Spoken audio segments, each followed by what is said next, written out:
అందరికీ నమస్తే అండి. కూటమిలో కార్యకర్తలు, దిగువ స్థాయి కార్యకర్తలు, ద్వితీయ శ్రేణి నాయకులు పాపం కళ్ళు వాచిపోయేలా ఎదురు చూస్తున్నారు నామినేటెడ్ పదవుల కోసం. ప్రభుత్వం వచ్చి 10 నెలలు కావస్తున్నా నామినేటెడ్ పదవులు భర్తీ చేయడంలో ఇప్పటికీ కూడా కాలయాపన జరుగుతూనే ఉంది. గతంలో ఎన్నడూ లేదు.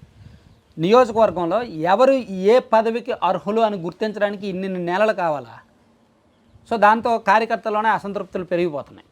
ఎందుకంటే టైం వేస్ట్ అయిపోతుంది కదా. అట్లీస్ట్ ప్రభుత్వం వచ్చిన 3-4 నెలల్లో ఇచ్చేస్తే ఈ పార్టీ వాళ్ళ పదవిలో ఉండేవాళ్ళు. ఏదో వాళ్ళకు ప్రోటోకాల్ ఉండేది, ఏదో గౌరవపూర్వకంగా ఉండేది. సరే, చివరికి ఈరోజు ఏం చేశారంటే ఒక 47 ఏఎంసీలకు చైర్మన్లను ప్రకటించారండి. రాష్ట్ర వ్యాప్తంగా 47 ఏఎంసీలకు చైర్మన్లు ఇస్తే అందులో 37 టీడీపీ, 8 జనసేన, 2 బీజేపీకి దక్కాయి. ఇందులో ఒక ఫార్ములా ప్రకారం వెళ్తున్నారని నాకు అనిపించింది. జనసేన పార్టీ ఎమ్మెల్యేలు ఉన్న చోట జనసేన పార్టీ వాళ్ళకే ఏఎంసీ చైర్మన్ ఇచ్చారు. తెలుగుదేశం పార్టీ ఉన్న చోట తెలుగుదేశం పార్టీ వాళ్ళకే ఏఎంసీ చైర్మన్ ఇచ్చారు. అయితే పామరులో మాత్రం, కృష్ణా జిల్లా పామరులో మొవ్వ మాత్రం మార్చినట్టున్నారండి. అది బీజేపీకి ఇచ్చారు. అది ఒక్కటే రేర్ కేసు అనమాట. పామరు నియోజకవర్గం మొవ్వ దోనెపూడి శివరామయ్య అది మాత్రం బీజేపీకి ఇచ్చారు. ప్లస్ ధర్మవరంలో ఎమ్మెల్యే గారు ధర్మవరం కాబట్టి జగ్గా నాగరత్నమ్మ అని అది బీజేపీకి ఇచ్చారు. సో అంటే మిగిలిన జనసేన పార్టీ ఎమ్మెల్యేలు ఉన్నవన్నీ జనసేనకే ఇచ్చారు. టీడీపీ ఎమ్మెల్యేలు ఉన్న చోట టీడీపీ, బీజేపీ ఉన్న చోట బీజేపీ, ఒక్క పామరు తప్ప. అయితే ఇవన్నీ 47, ఇది ఫస్ట్ లిస్ట్ మాత్రమే. ఇంకో సెకండ్ లిస్ట్ ఉంది. దీనికి సంబంధించి ఇంకో భారీగా దాదాపుగా 47 మంది చైర్మన్లతో పాటు 705 పదవులు, వైస్ చైర్మన్ పదవి ఉంటుంది, డైరెక్టర్ల పదవులు ఉంటాయి. సో ఆ పదవులన్నీ కూడా ప్రకటించారు. మరోవైపు మిగిలిన ఏఎంసీలకు కూడా దాదాపుగా మరో 140కి పైగా ఏఎంసీలకు చైర్మన్లను ప్రకటించాల్సి ఉంది. సో అవి కూడా మేబీ ఈ 2-3 రోజుల్లోనే వస్తాయి. నిజానికి ఈరోజే రావేమో అనుకున్నారు, ఎందుకంటే అమావాస్య ముందు కదా, ఇప్పుడు ఎందుకులే అనుకున్నారు. కానీ ఎందుకో రిలీజ్ చేశారు, లేట్ అవుతుందనేమో. అమావాస్య తరువాత అంటే మేబీ 2-3 తేదీల్లో మరో లిస్టు వస్తుంది. దీంతోపాటు కొన్ని కీలకమైన కార్పొరేషన్లకు చైర్మన్ల పదవులు ఇంకా ఇవ్వాల.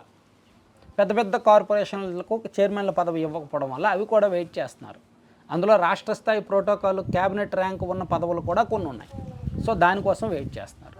దాంతోపాటు కొన్ని దేవాలయాలు ఉన్నాయి, రాష్ట్ర స్థాయిలో ప్రాముఖ్యత ఉన్న దేవాలయాలు. శ్రీకాళహస్తి కావచ్చు, అలాగే విజయవాడ కనకదుర్గమ్మ ఆలయం కానీ, ఇలా రాష్ట్ర వ్యాప్తంగా దేవాలయాలకు కమిటీలు వెంక వేయాల, ధర్మకర్తల మండలి వేయాల. టీటీడీ బోర్డు వేసి 2 నెలలు దాటింది. ఎందుకో మరి మిగిలిన దేవాలయాలకు వేయకపోవడంతో వాళ్ళు కూడా చాలామంది వెయిట్ చేస్తున్నారు ఆ పదవి మీద ఉన్నవాళ్ళు. ఇప్పుడు కాణిపాకం కావచ్చు, శ్రీకాళహస్తి, ఇవన్నీ కూడా. సో అది ఒకటి. ఇలా నామినేటెడ్ పదవులు రాష్ట్ర వ్యాప్తంగా 1000కి పైగా పదవులు. అందులో ఒక 60-70 పదవులు రాష్ట్ర స్థాయి ప్రోటోకాల్ ఉన్నాయి, రాష్ట్ర స్థాయిలో కాస్త బ్రాండ్ ఇమేజ్ ఉన్నవి. అందుకే కార్యకర్తలు వెయిట్ చేస్తున్నారనమాట. మరి ఎందుకు అలా వెయిట్ చేపిస్తున్నారు? నాకు ఒక డౌట్ అండి. ఇప్పుడు జనసేన పార్టీ ఎమ్మెల్యేలు ఉన్న చోట జనసేన పార్టీకే మోర్ దాన్ 50% పదవులు, బాగానే ఉంది. టీడీపీ ఎమ్మెల్యేలు ఉన్న చోట టీడీపీ వాళ్ళకే మోర్ దాన్ 50% పదవులు. ఒక ఫార్ములా అనుకున్నారు, ఫిక్స్ అయ్యారు. కానీ ఎవరికి ఇవ్వాలనేది పేర్లు ఫిక్స్ చేయడానికి ఇన్ని రోజుల ఏమైనా పార్టీ కొత్తగా పెట్టారా? 2024 ఎన్నికలకు ముందు ఏమైనా పార్టీ పెట్టారా? అలా పార్టీ పెడితే ఎవరు పనిచేశారు, ఎవరు సీనియరు, ఎవరు చేయలేదని తెలుస్తుంది. తెలియడం కష్టమవుతుంది. పార్టీ ఏం కొత్తది కాదుగా, దశాబ్దాల తరబడి చరిత్ర ఉందిగా.